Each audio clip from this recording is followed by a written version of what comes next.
Nung bata ako, namulat na ako sa realidad. Sa realidad na hindi kami mayaman. Nakakakain naman kami 3 beses sa isang araw. Pero meron din yung mga time na wala talagang makain. Walang ulam. So, ano yung mga diskarte na pwede nating gawin pag walang ulam? Let's find out!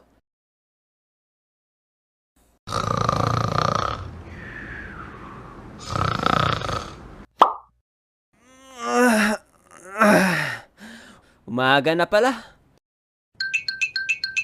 Umalis na sila mama? Oo, maaga daw sila ngayon eh. Anong ulam? Wala, ubos na. Hindi ka kasi gumising ng maaga eh. Grabe, hindi nyo man lang ako tinirhan? Akala namin next year ka pagigising eh.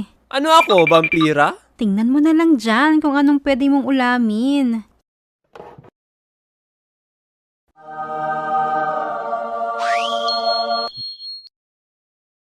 Buti na lang meron ka. Pero wait, mapait ka kapag walang asukal eh. There you go. Let's do this!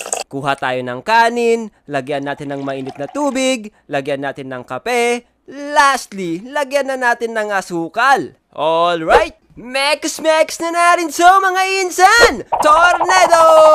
Woo! Tada! Tapos na ang aking sugar coffee budget meal. Kain tayo mga insan! Sa gantong preparation guys, pwede kayong gumamit lang ng asukal kahit wala ng kape at mainit na tubig. Pag walang asukal, pwede rin ng asin kung trip mo ang maalat. Kung medyo yayamanin ka, pwede ka rin gumamit ng gatas. Ito pa, ginagamit to ng mga babae. Walang iba kundi ang toyo. Hoy! Anong ibig mong sabihin? Natoyoin kami?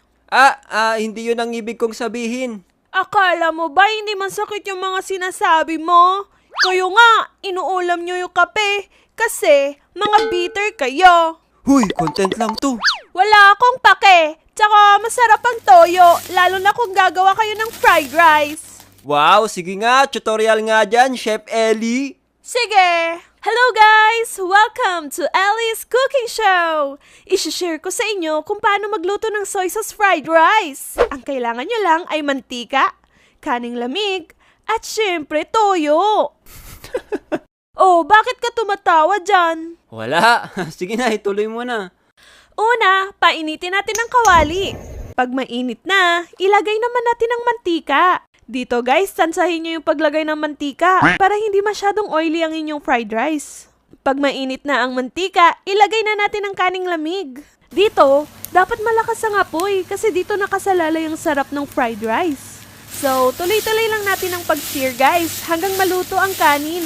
Kapag naluluto na ang kanin, lalagyan na natin ng toyo! Yay! Konti lang ang ilagay natin guys ha, para hindi masyadong maalat at para matansya natin siya. Isang mekos-mekos nga dyan. Mekos-mekos na natin to mga insan! Tornado! Sabihin mo. Tornado!